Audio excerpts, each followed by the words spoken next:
안녕하세요. 안녕하세요. 오토교 김정균입니다. 네, 김창현입니다. 투싼 하이브리드 가지고 왔습니다. 네. 엔진룸부터 보겠습니다.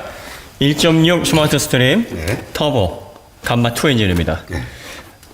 180마력이라 해서 혹시 CVVD 없는 예전 엔진인가 그러니까요. 싶었어요. 네. 예전에도 177, 180에서 네, 요게 CVVD에 들어갔나. 소렌토도 우리가 사실 봤었어야 되는데 네, 안 봤죠. 네, 감마 터보니까 그러겠거니 하고 넘어갔단 말이에요.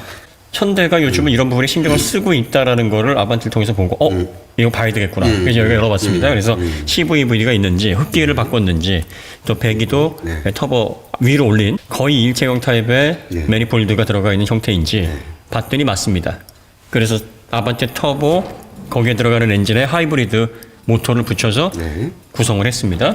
그러니까 아반떼 CN7 N9에서는 204마력, 네. 코나 N9에서는 198마력. 198마력. 네. 얘는 180마력. 네. 근데 180마력을 낮춘 이유가 얘가 있으니까. 그렇죠. 모터가 있으니까 얘는 저회전에서 좀 더 효율적으로 구동을 시키고 모터로 힘을 내면 되니까. 연비. 연비로 이것저것 다 잡겠다라는 게 이제 조합인 거죠. 얘가 속하는 하이브리드 배기량분이 네.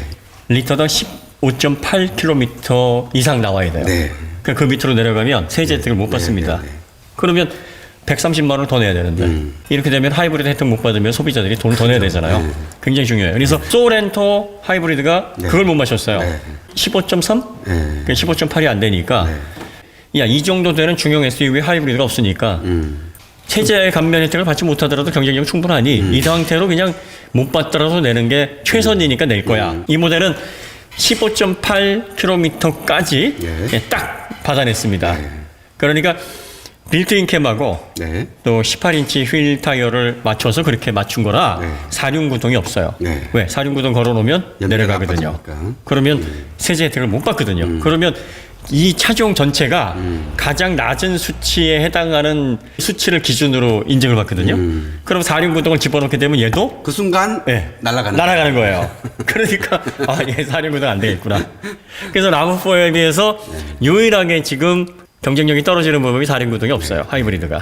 이게 하이브리드의 세제 감면 그것 때문에 벌어지는 배리어 이상의 문제다. 그래서 CVVD를 물렸기 때문에 이걸 180마력으로 뺐어요. 그러다 보니까 가뜩이나 CVVD로 그 전에 출력 유지하고 끌어올렸잖아요. 6점 몇 %, 뭐 7점 몇 % 이산화탄소도 내리고 연비도 끌어올리고 했는데 더 좋아졌겠네요. 더 좋아졌겠죠. 네. 그리고 나서 전기 모터로 합산을 해서 15.8 그리고 빌트인 캠 안 달면 16.2 이렇게 해서 이제 공인 연비를 만들어냈습니다. 자, 구조는 뭐 아반떼 터보에서 본 그 구조입니다. 이게 CVVD입니다. 네, 여기가 네. 아반떼 안 보신 분들을 위해서 뭐 잠깐 설명해 주시죠. CVVD가 뭔지. 그 캠 흡기 캠이 여기 있고 네. 밸브 캠이 여기 있잖아요. 네.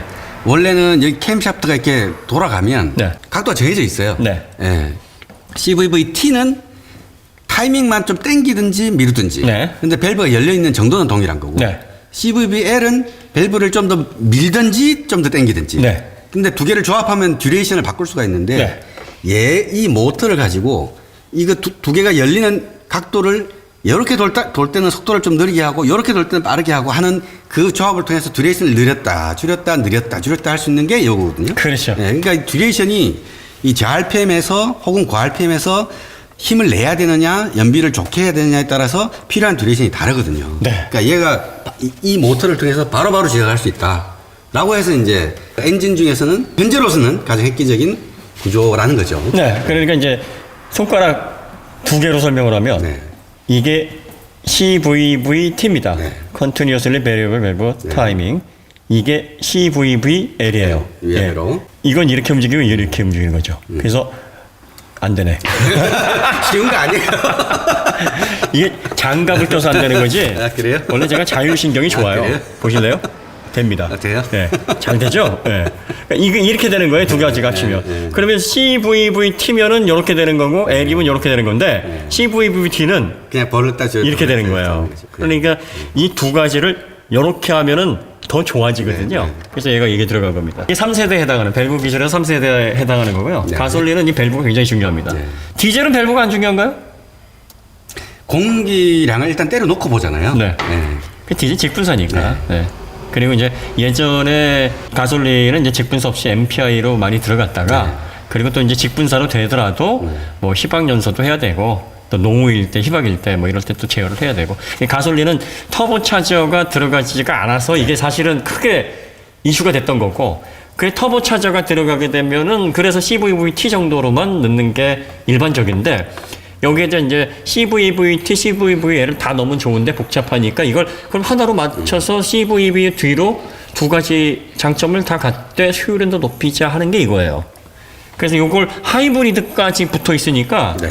지금 이 파워트레인은 내연기관에서 구성할 수 있는 할 수 있는 거 다 해놓은 거라고 가장 보시면 돼요. 진보된 네. 그런 방식이라고 보시면 됩니다. 가성비가 좋은 건가요? 나쁜 건가요? 지금? 가성비로 따지기에는 이 감마 엔진이 사실은 가성비가 괜찮은 거죠. 가성비가 얘만 들어가면 네. 가성비가 엄청 좋아지잖아요. 네. 근데 여기다 하이브리드까지 들어갔으니 네. 기본 2,850만 원의 요 정도 시스템이면 네. 가성비 좋은 겁니다. 3,800만 원이면 어떨까요? 생각 좀 해봐야 되겠는데. 네. 네. 그래서 저희가 가성비를 원하시는 분들은 기본 많은 거 포기하시고 옵션 편리함 포기하시고 기본으로 사시면 가성비가 정말 좋다는 거고 3,800이면은 약간 뭐 좀 갸우뚱해지죠. 그렇게 해서 구분하시면 되고요. 전기 모터 여기 들어가는 부분에 제어하는 인버터. 네. 모터는 요 밑에 들어가 네, 있는 모터는 나중에 밑에서 보겠습니다. 변속기하고 이렇게 사이에 들어가는 거고요. 이 인버터 요게 중요하죠. 네. 이거의 기술에 따라서 여기서 이제 승합도 해줘야 되고 또 교류 모터를 그 회전을 또 제어를 해야 되기 때문에 얼마나 효과적으로 잘 하는지 뭐 이런 것들 전기차에서 이미 이게 증명이 됐잖아요. 그래서 이 인버터에 들어가는 파워 모듈에 따라서 얼마나 전력 손실률이 적어지고 알뜰하게 주파수 제어를 삼상으로 주파수를 제어를 해야 되니까 요거를 진규로 교류로 만들어 주면서 최대한 효율을 높여주는 이런 어떤 전력의 수급을 어떻게 해주느냐가 얘가 담당하고 있는 부분이에요. 네. 근데 하이브리드는 아무래도 이제 뭐 전기차에 비해서 보조니까 네. 요게 실질적으로 뭐 효율을 끌어내는 부분에 있어서 전기차만큼은 아니더라도 그래도 얘가 똑똑하게 전원을 연결해줄 때 연결해주고 끌어줄 때 끌어주고 해야 되거든요. 그래도 얘가 60마력인가 44kW니까 네네. 대략 60마력 정도 되거든요. 네. 근데 이게 60마력이 그냥 한참 쉬고 있다가 가끔씩 나오는 60마력이 아니고 네. 전기를 쓸 때는 계속 쓴단 말이죠. 네. 그러니까 우리가 200마력짜리 엔진이라 그래도 네. 200마력을 항상 쓰는 건 아니잖아요. 그렇죠. 평소에 달릴 때만 50마력도 썼다가 100마력도 썼다가 이랬는데 얘의 60마력은 평소에 한 40마력 이상 계속 이제 쓰는 60마력인 거죠. 그렇죠. 그러니까 네. 많이 쓴다고 봐야 돼요. 네. 여기 냉각수가 2개 들어가는데 네. 각각 뭔가요? 하나는 저 인버터 냉각하는 거고요. 네. 하나는 저 엔진 냉각하는 거예요. 예, 인버터에 왜 열나느냐 했는데 이거 기본적으로 고전압 네. 전류를 다루는 겁니다. 그렇기 때문에 파워 반도체에서 열이 많이 나요. 그래서 파워 반도체에서 이게 150도 이상 열 나면은요 반도체의 성질이 없어져 버려요. 그걸 잃어버립니다. 그래서 이 냉각수로 열이 비정상적으로 오르지 않도록 계속 냉각을 해줘야 돼요. 그럼 자, 여러분들 그 냉각수 색깔이 네. 파랗고 도랗고 노랗고 다 다르네요. 네, 이건 브레이크 오리고. 예, 이건 브레이크 플루이드입니다. 네. 기본적으로 요거 이제 유압을 네. 통해서 조절을 해주는 거고요. 예, 그래서 브레이크 오일이라고도 하는데 플루이드, 네. 액이라고 많이 하죠. 그러니까 윤활하면은 오일이고, 네. 그 다음에 액체를 이용해서 압력을 가하면 이제 플루이드라고 얘기를 하는데, 이게 색깔이 다 다른 이유가 여기도 뭐 에틸렌 글리콜 주성분, 에틸렌 글리콜 다 주성분인데 색깔이 다르단 말이에요. 여기 들어간 첨가제가 다르죠.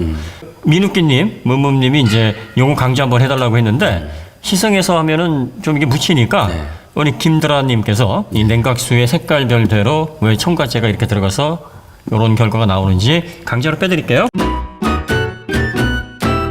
여기 보면 네. 저게 보이네요. 이게 드럼 저 하이드로백이었고, 그죠? 네. 하이드로백 없죠? 없어요. 네. 왜냐하면 하이브리드니까 네. 예, 하이브리드는 왜 저걸 들어가야 되냐면 그렇죠. 브레이크를 회생제동으로 그렇죠. 그 메커니컬 브레이크가 같이 움직여야 돼요. 그래서 회생제동이 먼저 들어가고 메커니컬 브레이크가 먼저 동작을 하든지 아니면 메커니컬 브레이크가 먼저 들어가고 회생제동이 동작을 하든지 뭐 이게 세팅하기 나름인데 현대기아차는 하이브리드 같은 경우에는 메커니컬 브레이크보다 회생제동이 먼저 작동을 하거든요. 그래서 이제 그거를 정밀하게 제어하려면 네. 하이드로백이 들어있는 그 배력으로는 안 되죠. 같이 정밀하게 제어가 안 되기 때문에 네. 얘를 달아놓은 거예요. 전기 모터로 ECU로 해서 정밀하게 제어를 해야 됩니다. 그리고 이게 들어갔다 나왔다 회생제동이 나가고 메커니컬 브레이크가 개입하는 시점에서 이질감이 생겨버리면 모터의 회전으로 인해서 네. 제동을 효과를 줘서 발전을. 네. 그러니까 모터는 출력의 방향을 반대로 걸면은 발전입니다. 그렇죠. 네. 모터가 반대로 회전한다고 생각하시는 그러니까요. 분이 있는데 네. 그러면 후진하는 거죠. 그렇죠. 그거 아니고요. 회전하는 방향은 똑같은데 네. 힘을 반대로 받는 힘을 반대로 주면 부하가 걸리잖아요. 그 부하로 인해서 발전을 하는 겁니다. 뭐든지 반대로 하면 이렇게 생각하나 봐. 윙 돌다 갑자기 윙. 네. 관성 때문에 그렇게 하면 안 돼요. 네, 네. 그러니까 엔진 브레이크도 그런 원리로 걸리는 거거든요. 네, 예, 그래서 힘의 관성을 저항하는 힘이 들어가게 되면 그냥 역방향으로 힘이 걸렸다 이렇게 얘기를 하는 거죠. 네. 그래서 그런 방식으로 해서 제어가 되는데 이 메커니컬 브레이크 같은 경우에는 이제 물리적으로 디스크 패드를 물면서 네. 세우는 건데 요거는 모터의 회전 방향의 출력을 어디에 가하느냐, 부하를 어디에 주느냐에 따라서 속도가 감소되는 그런 브레이크이기 때문에 발전기로 쓰면서 이제 브레이크 힘을 발생시키는 거죠. 그렇죠. 네, 네. 그러니까 보통 메커니컬 브레이크는 이제 브레이크로 열로 해서 에너지가 날아가는 건데 네. 그걸 에너지로 다시 회수를 하는 시스템입니다. 열로 날아가는 예. 에너지를 적게 쓰기 때문에 그렇죠. 이 하이브리드로 얌전히 운전하시는 분은 한 10,000km, 20,000km를 타도 브레이크 로터가 깨끗한 거의 경우가 많이 있죠. 초반에 그 가공돼서 나온 네네. 그 표면 그 무슨 살아있는 무늬가 경우가 살아 있어요. 네. 그리고 브레이크 패드 교체가 거의 1.5배, 2배 네. 기간이 그렇게 늘어나는 이유가 바로 저거 있습니다. 그래서 이게 하이브리드에서 이게 채용되기 시작을 한 건데 네. 앞으로 내연 자동차에도 저게 채용이 돼야 됩니다. 나겠죠. 네. 이게 시동이 만약에 이런저런 방법으로 있어요 꺼지게 되더라도 저게 있으면은 전원이 살아있는 한 계속 브레이크 배합이 살아 있습니다. 그러니까요. 요게 이제 하이브리드에서 핵심 기술이 네. 요거예요. 그러니까 회생제동에서 메커니컬 브레이크로 넘어갈 때 네. 사용자가 그걸 알고 이질감 안 생기는 네, 거예요. 눈치채면 안 돼. 네. 근데 예전에는 그걸 눈치채가지고 네. 갑자기 메커니컬 브레이크로 들어가면서 훅 네, 네, 네, 이랬단 네, 말이에요. 요즘은 근데 요즘 사실 별로 그거예요. 예, 그런 게 거의 없는 것 같아요. 네, 그렇습니다. 저희가 인버터 설명, 전기차 뭐 이런 것들은 굉장히 많이 했어요. 네. 그래서 본 리뷰에서 이렇게 넘어갈 때 뭐 이렇게 대충 하지? 뭐 이렇게 생각을 하시려나? 또 처음부터 A부터 Z까지 해야 되나? 글쎄요. 이렇게 돼서 이게 말이 많아지는 건데 네. 어쨌든 저희가 하이브리드는 많이 했으니까 네. 요거로 해서 넘어가도록 하겠습니다. 이렇게 구성이 되어 있어서 저희가 엔진룸을 보니까 기본적으로 이 하이브리드 현재까지 나온 하이브리드 중에서는 네. 우리나라 모델을 비롯해서 해외에 출시된 모델 2천만 원대에서 3천만 원대 사이 하이브리드로서는 네. 공학적으로는 가장 우수한 구조예요.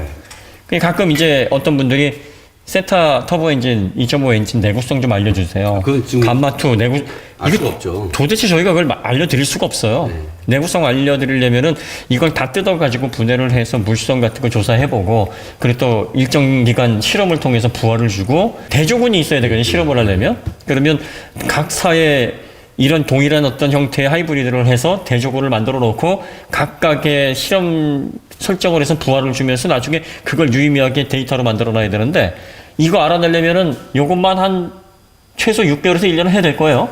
그리고 이제 그걸 저희가 할 수가 없는 게 메이커 입장에서도 나름 그런 종류의 테스트를 통해서 이 정도면 됐겠거니 하고 나온 거를 갖다가 네. 우리가 밖에서 몇 개랑 비교해갖고 되니 안 되니 말하기는 힘들다는 거죠. 이렇게 또 해야 돼요. 상품을 사자마자 네. 샘플을 띄워서 네.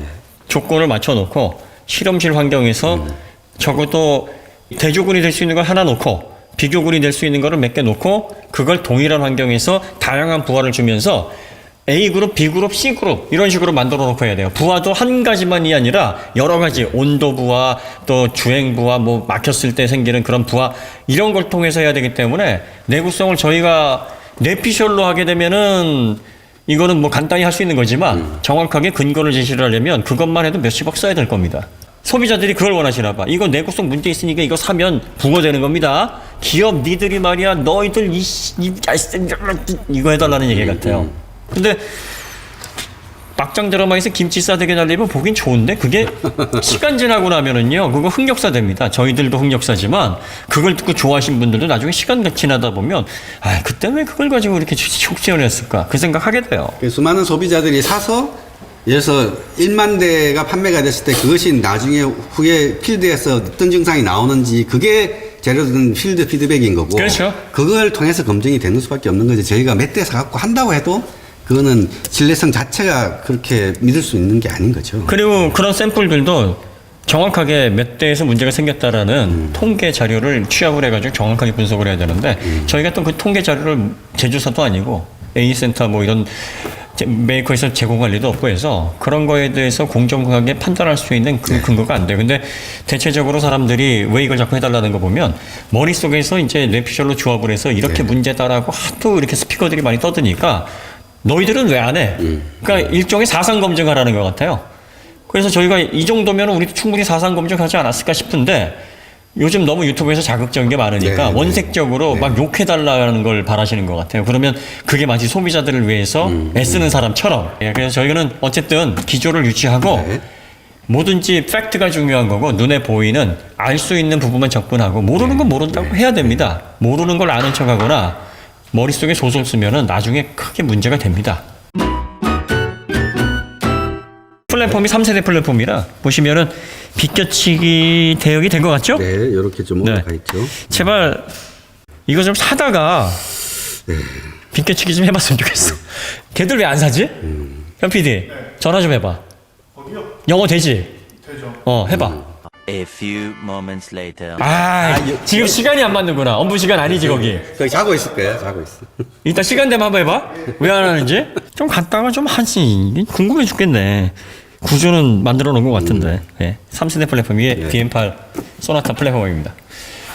자, 그래서 보니까 요거는 또 요거 싼차 그러니까. 티나네. 소컵 서버 방식으로 이렇게 해서 안 되어 있네요. 하이브리드 중에서는 기본 2,850만 원이라고 잡았을 땐 이 메카니컬 완성도는 가장 높습니다. 네온 자동차 중에서는 가장 지불할 만하고요. 내구성 관련해 가지고는 저희가 뭐 말씀을 드릴 수가 없으니까 그 부분에 있어서는 모르겠습니다. 그래서 저희는 어차피 물성 보여지는 대로 이제 말씀을 드리는 건데 엔진 구성 면에 있어서는 뭐 나무랄 데는 없습니다. 그러니까 여러분들이 내구성이 걱정되시는 분들 사지 마세요.